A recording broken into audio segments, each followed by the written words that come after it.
I used to think that, a very strong proposal, a great idea, walk in like fully charged, make this presentation, great ideas, really strong, deliverables and results. I'd definitely win this deal. But boy, did I learn. It took a long time to earn trust, to build those relationships and, really understand the unspoken cultural nuances. That matters more than actually your strong product or service or innovative idea. That's not going to win you the deal. Hello and welcome to the Asia AIM podcast. I'm Robert Heldt, your host for the show. I'm the CEO and co-founder of AIM B2B, an integrated marketing and communications agency based in Tokyo, Japan. Originally from Chennai, India, I moved to Japan 21 years ago and have ever since worked in the advertising, marketing, and communications industry here in Japan. With me here today is my colleague and co-host, Sam Bird. Sam, hello. Hi, it's really good to be part of this podcast. Let me introduce myself. I'm originally from the UK. I've been in Japan for 20 years. I've been working in the marketing industry for 15 years, both on the agency side and on the client side. And now I'm the COO at AIM B2B. And it's really exciting to kick this off with you, Robert, and have a chance to interact with our guests as we've got planned coming up for the next few weeks and months ahead.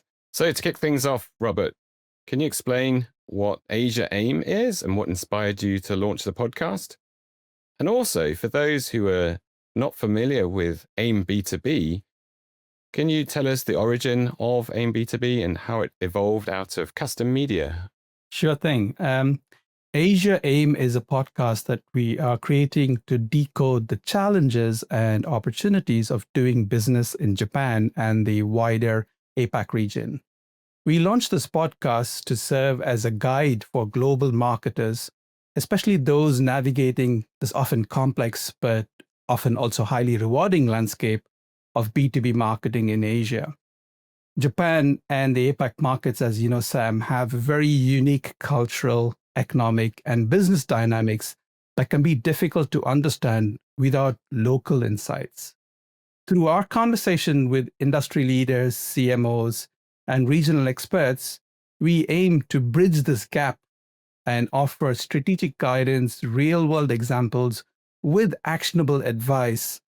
Ultimately, our goal is simple. We want to empower marketers and business decision makers with the knowledge they need to adapt their strategies, build meaningful connections, and succeed in some of the world's most nuanced and highly potential markets.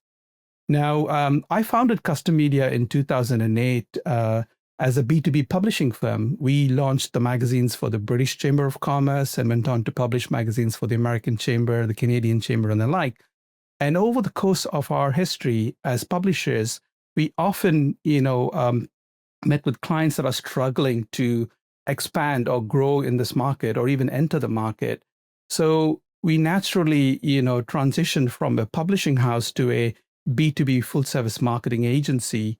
And so today, our role is to help global businesses navigate Japan. That's great. So tell us, how is AIM B2B different from other B2B marketing and PR agencies in Japan and also across Asia? Yeah, AIM B2B distinguishes itself from other B2B agencies in Japan through our integrated, culturally attuned approach that is tailored very specifically for Asia's complex markets. How we do this is we do this by combining strategic insight, creative storytelling, especially this day and age with the prevalence of AI, storytelling, humanizing brands is so important. And we do this by being very precise in our execution strategies, which ultimately help these brands to thrive in Japan and across Asia. Well, what sets us apart is our unique AIM framework. This is our proprietary 3-step process: adapt, implement, and maximize. So in the adapt phase, we began by truly understanding our client's business. Who are their competitors? What is the industry like? Who are their core audiences? This phase includes, discovery, strategic development, and localization, which is very important. Localization is not translation, and often, we can talk about that a little bit later, but it's important for brands to resonate with their local audiences. So now that we have the adapt phase done, a very clear strategy, we only then implement the plan, which helps to bring our clients' visions to life through compelling storytelling and precise execution. And once we've executed, their campaigns in the market, their strategies in the market, we're constantly looking at improving it. And we do this by maximizing their results, monitoring their performance, setting KPIs right at the start, analyzing those results, and ensuring that we're constantly delivering results for growth. This very structured approach, makes sure that we're not only, doing marketing, but it's also well planned, it's adapted to the market, and is always results driven. Sounds great. Thanks very much for explaining that. Sure. Well, Japan and Asia can be quite a challenging market, but also it's a lot of opportunities for foreign brands. In your experience, what are some of the key trends or challenges that you are seeing in the region today? Sure. From what we're seeing with our clients, digital transformation that accelerates the B2B buyer journey is a real hot topic.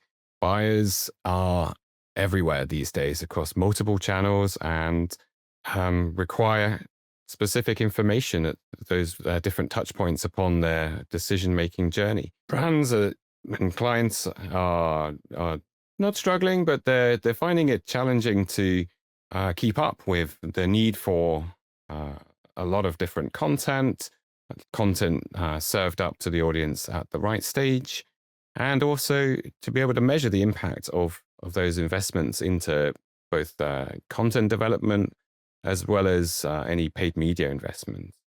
So some of the areas that we find that clients come to us with the biggest needs are really around that content adaptation, making it really relevant for the local audience. So not just translation, of course, but really thinking about how the audience consumes that content, what their needs are, what are they looking for, what is the background of that buyer and his situation, and not just within that company, but within the marketplace in general. So for us, it's all about going deep with the client, really understanding the situation that they're in the market, in their particular industry segment, and then where do they position themselves? What are they trying to achieve with this piece of marketing communications or with this campaign? That sounds good. Yes. I mean, you mentioned translation earlier, right? I'm sure you've seen a lot of, challenges and mistakes that happen in the market. What are some of the most common missteps that you've seen international companies make when they're trying to enter or grow in these unique markets? Yeah, so I think the first thing that comes to mind is one, just taking that usually English language copy and running it through Google Translate, putting it onto the website using some sort of auto translate system, which can be obviously very cost effective, but the end result just does not work well, does not resonate with the audience. We see that time and time again, clients will come into the market for Japan and other markets as well to say, let's just get that minimum viable product out there, get that website up and running. And then once we have a few wins on the board, then invest in more localized and adapted messages. But those quick wins are hard to come by. And especially in markets like Japan, where trust and credibility is everything. Having that content that really resonates with the audience from day one, when you're making that big launch or showcasing your new product or service, that's super important. And, you really don't want to waste that opportunity by having substandard content, having your website look a little bit off. We've all seen it where people, in the English language as well, where non-native speakers try to write copy or try to translate some phrases, and it just grates, or it can be amusing. It just doesn't look right. So you just got to imagine that's the same reaction that your messaging is having. to the local, for example, Japanese audience as well. So we understand that copy and content is really important. AIM B2B is all about integrated PR and marketing. So, Robert, how do you see best practices in terms of adapting global campaigns for the local audience? Sure. Quite often, we get clients approach us, like you said, like they have a very specific tactical need, like run this campaign in the market, launch a website, or, do a webinar, or can you help us with this field event, right? But we start by asking why. Why are you doing that? What is the objective? What is the purpose of this website? What is the purpose of a specific tactical marketing campaign? And only when we dig deeper and ask those, deeper why questions at the start of our interaction with clients, do we actually understand where they're coming from or the strategy they have in mind. And then we often, are, put in a position where we have to actually say, no, don't do this, or we can't help you with that specific request because the bigger objective is not clear. So how we try to integrate campaigns, global campaigns for the local markets is, really providing our core range of services, which, like, as I said, starts with discovery. Because when we discover the objective, the ultimate goal, whether it's top of the funnel, middle of the funnel, or bottom of the funnel strategies, only then we can be able to, provide the right advice. As you pointed out, often clients want quick wins. They want quick results. So, but if they don't have, core, content out there to build trust in the Japanese market, there's no brand awareness. You may be a well-known brand globally, but your Japanese audience has never heard of you. So you need to start with building that, trust and providing that information so that they know who you are. What is your historic relevance? Okay, you're a 100-year-old brand. What does that mean for Japan? What does that mean for our business? And how are you going to help me and my company, right? So our core services, start with strategy. We give actionable, data-driven insights. Data is the key. And today, there's so much data you can get, but what do you do with that data, right? So taking those insights, building a strategy, and often based on the strategy, the brand may have a relevance in other markets, but the brand is non-existent in Japan. So then we need to recreate that brand, recreate that relevance for the local audience, for the local market. And we do this based on research and compelling storytelling and making sure that, it is tailored to the local audience. We then leverage PR and communications. Often, again, if you've not heard of, you're not written about in the leading business publications or industry publications, you can't build trust. So we help clients to, amplify their message by earning trust, by getting coverage in the media. And all of this is down to content, like you talked about, like localization is in translation. It is developing that original content. So, and bringing that relevance to the local audience, making sure that narrative, that storytelling stands out in the creatives that we provide. And yes, you can't avoid digital. Digital is key. So making sure we're able to give that experience, for our target audience, engaging with the content, making sure those websites are, built with the Japanese users in mind, the user interface in mind. Japanese websites versus, global websites might look different, feel different. And, often we get clients asking, why are Japanese websites so crowded and noisy? Why do we need all this information on it? We often have a little giggle that, yeah, it's different, it's unique because Japanese are like all the information up front. They like the data. So you need to make it easy for them to find the data, provide all the information so that they can make their own informed decisions rather than just, trying to sell them something that's, looks bling bling and fancy, right? And then, of course, we leverage, paid media and demand gen campaigns, using programmatic advertising, digital outdoor, and whatever the right channel is that, reaches our target audience. And we also do account-based marketing, which helps, our clients identify who their top accounts are, and then building strategies to specifically target those key accounts with very clear, personalized marketing and messaging. And we do all this with the help of technology. As a HubSpot certified partner, we also, work with other, CRM systems that we can help to deliver results for our clients.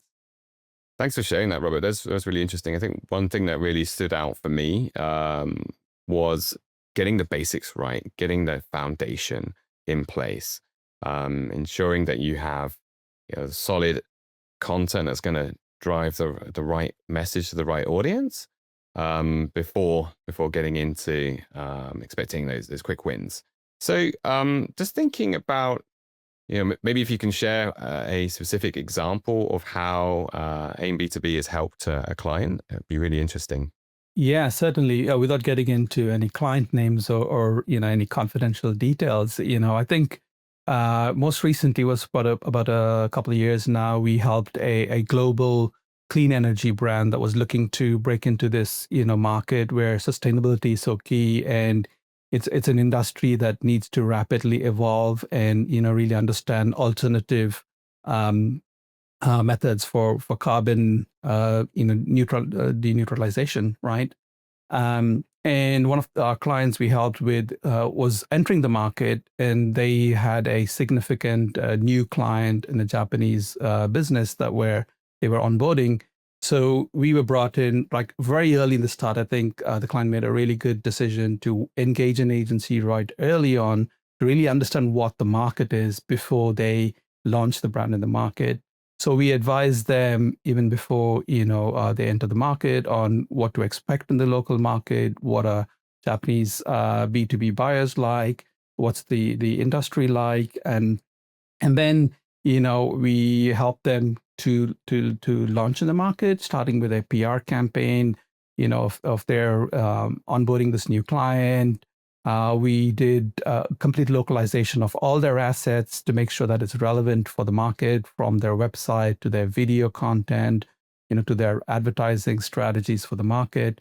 We also, on the day of the signing of this big deal for them, we had press and media coverage, and simultaneously we took out digital outdoor advertising around the client's office, so that really give them a boost of pride of partnering with this global international brand, and we carried out those strategies to announce their arrival into Japan, but then carried it on with helping them to conduct very personal events with their key stakeholders, events with their potential clients, to really help them to get together and share best practices, share what they're seeing in the market and globally, right?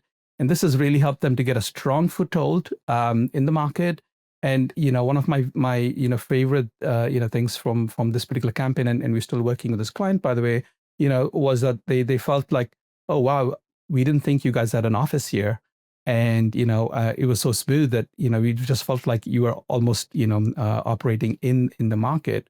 So I think that's something for me, a big takeaway. So what we really do is spend time to understand what their challenges are first, and weave into a plan that really makes them feel like home, feel like they're here, they're operating here, and I think that's very important.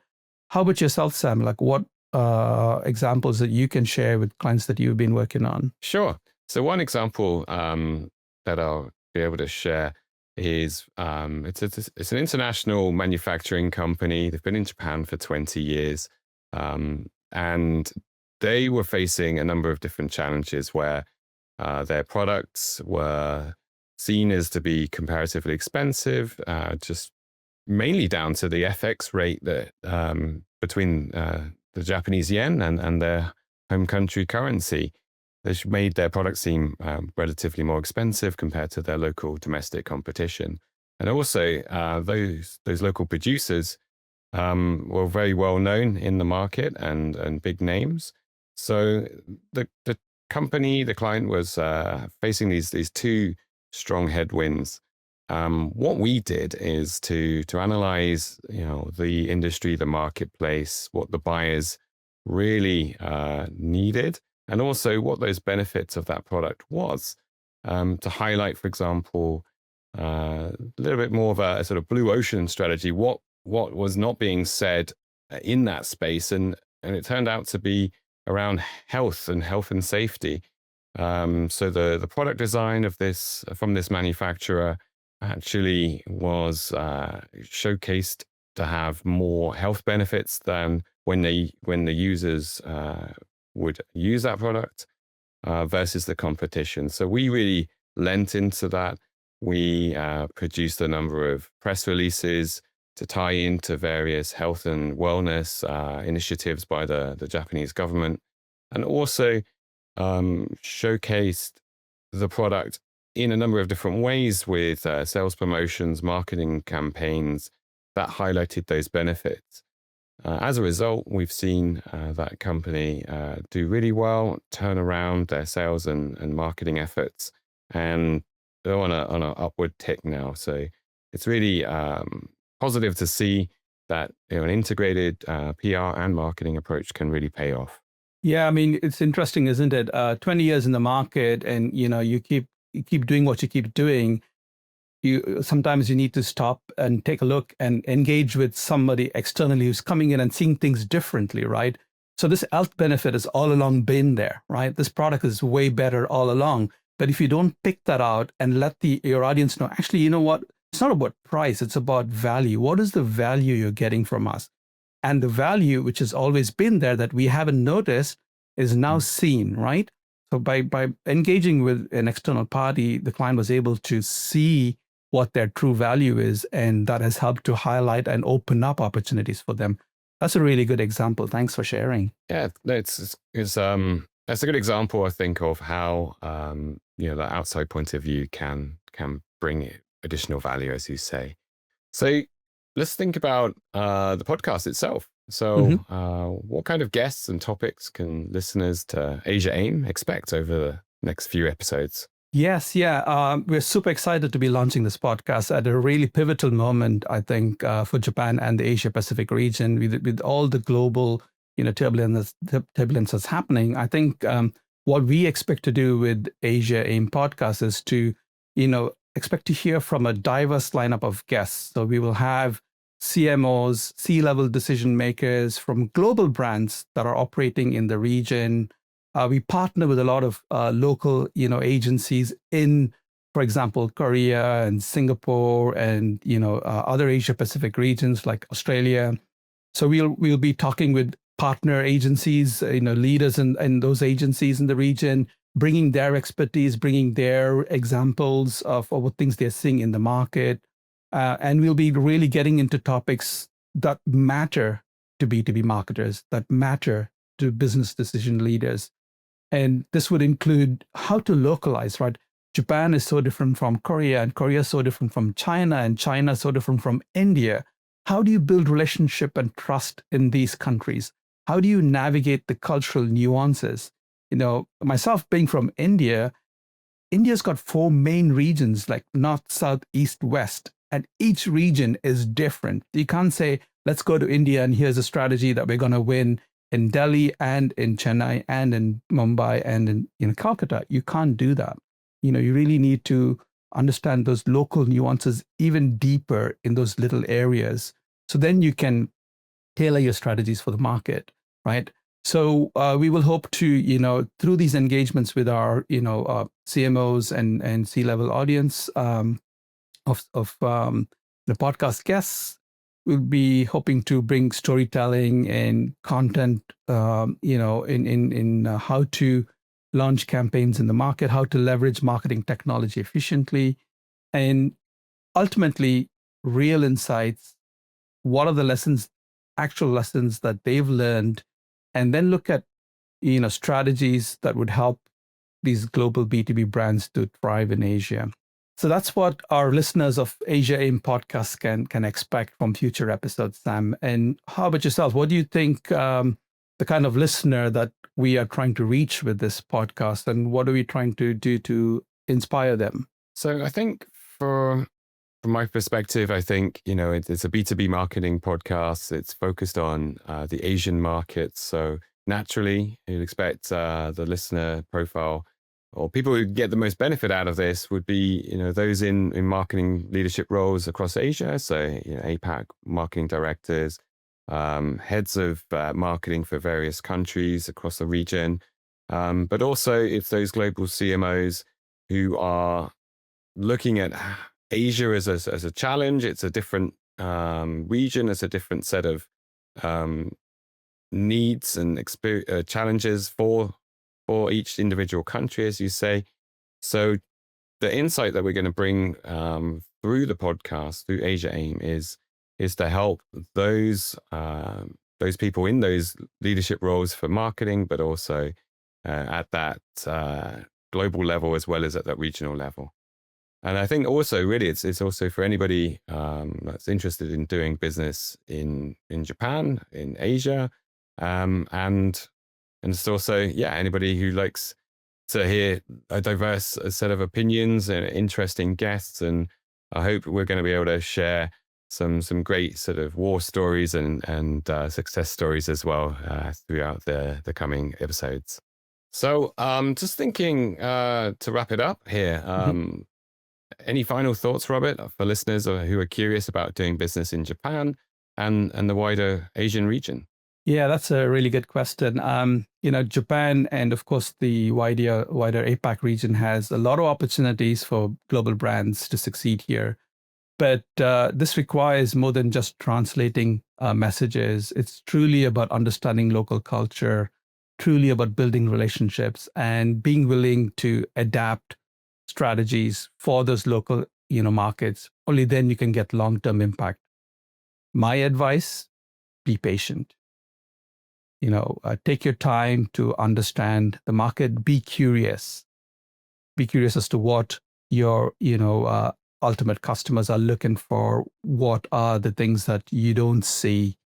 And be willing to invest in local expertise. You need, to really understand how to operate in these markets. So the best way to do that was with working with local experts on the ground. So whether you're starting out in these markets or you're looking to scale and grow, or your business is stagnant and you're looking to, find the next new whale, then there's so much to gain, in these markets. And you can do that with humility, strategic intent, and a commitment to deliver value for your customers. So, let's wrap up with a quick fire round of questions. Yeah. So, sounds good.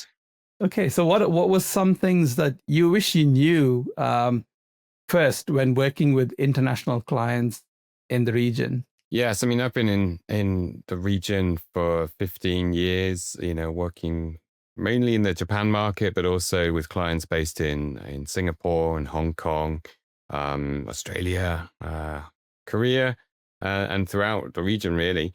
I think one thing that struck me and was really the need to read between the lines, to really just understand the indirect communication styles in the region. Oftentimes it's what's not said that is important. So, coming from the UK and Europe, where it's a little bit more direct in terms of communication styles, especially in business, finding a way through to understand how Japanese business, especially, or how Asian business is conducted, those signals that you need to look out for, over the course of 20 years, is something you and I and others in the market have grown accustomed to and have that experience in. But from day one, when I've hosted executives, leaders from various marketing agencies or from client side, that have come into Japan for the first time, even if they've been based in Hong Kong for many years, they often find the pace of how business is done a little bit slower, and just that whole aspect of the indirect communication, what's not being said, and having somebody local on the ground, I think, is therefore really important, who's been there, done it, and gone through those hard lessons, so that you don't have to if you're coming into this market for the first time. Sure. How about you, Robert? So what's sort of one early misconception that you had about doing business in Japan? Well, it's funny you should ask that because, I used to think that, a very strong proposal, a great idea, walk in like fully charged, make this presentation, great ideas, really strong, deliverables and results. I'd definitely win this deal. But boy, did I learn. It took a long time to earn trust, to build those relationships and, really understand the unspoken cultural nuances. That matters more than actually your strong product or service or innovative idea. That's not going to win you the deal. You said things take time in Japan, right? Decisions aren't made quickly. I would go into meetings expecting a decision's going to be made, but meetings are there purely for consensus building. Things take time. But the beauty is, once you earn trust, you can build a long-term partnership. One of our long-term clients is a major Japanese real estate developer, right? And we've been working with them since I started the business in 2008, right? So it shows that if you take the time to build relationship and trust and really understand your clients, you can, be in the market for a long time. Yeah. What would be, one book that you would recommend in general for marketers? Wow, just one book? Yeah, Yes, so many. Good question. I mean, I think for me, Persuasion by Robert Cialdini it really kind of stood out. I studied psychology as an undergrad, but the way that his book and the concepts of outlined around the psychology of persuasion and consumer behavior and just how to sort of nudge people to the right kind of outcome. I feel is a sort of integral book and a foundational book really in marketing these days, especially within the digital space as well.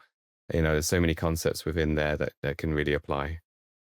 How about yourself? Do you have a book or podcast or any kind of resource that you'd recommend for understanding Japan or Asia?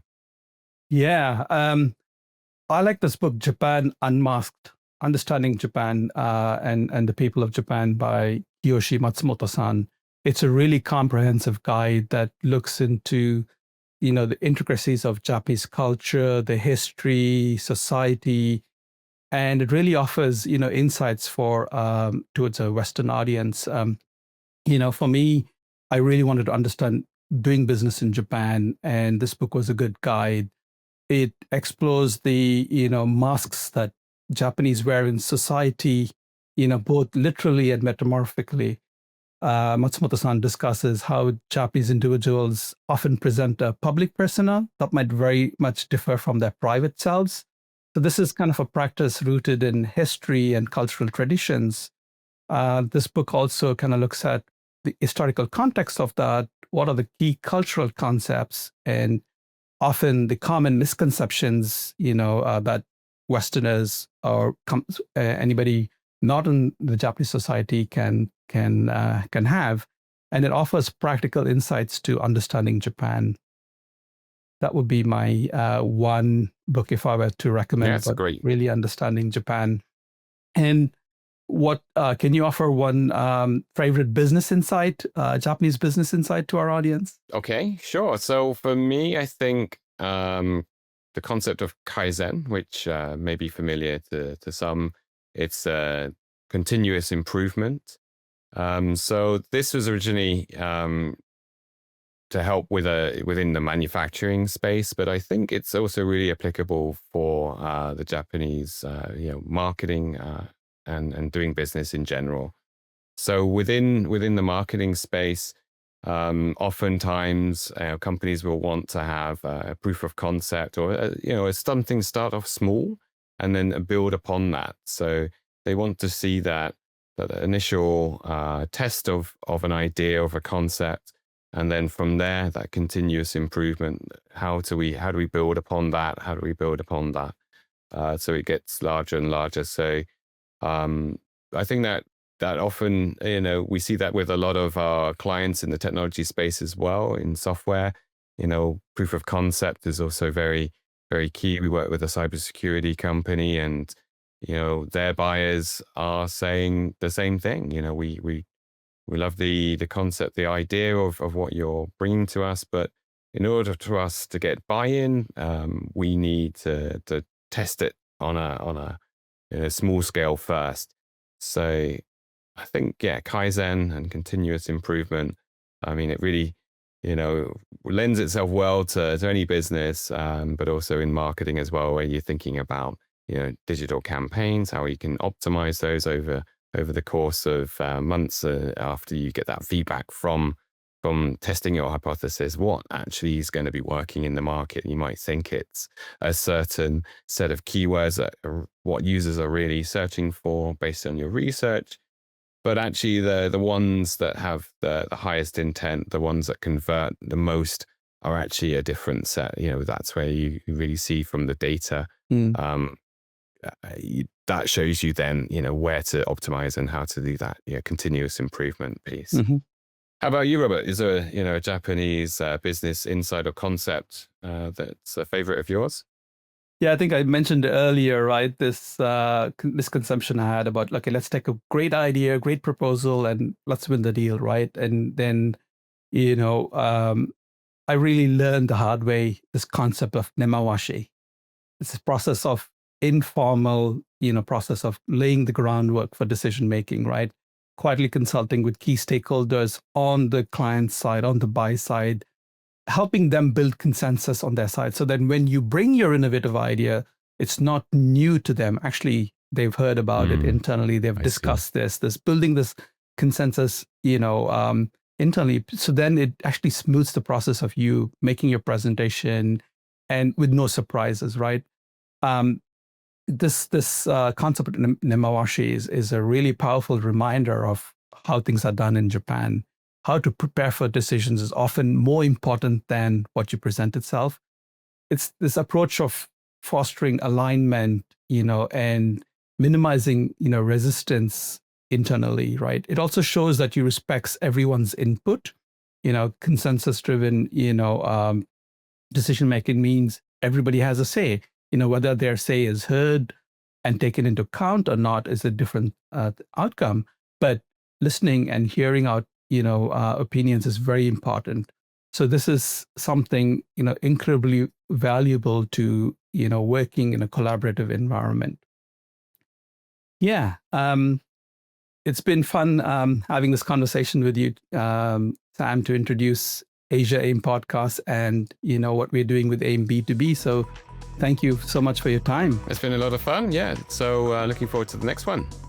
Thanks for doing this first episode with me, Sam. It's been real fun. And to everyone listening, I hope you enjoyed it, and we hope to see you on the next episode. Thanks for tuning in to the Asia AIM podcast. If today's conversation sparked new ideas or insight, be sure to subscribe, rate, and share the show. For more resources, tips on doing business in Asia, or to book a meeting with our team, visit asiaimpodcast.com. Stay curious, stay connected, and we'll see you in the next episode of Asia AIM.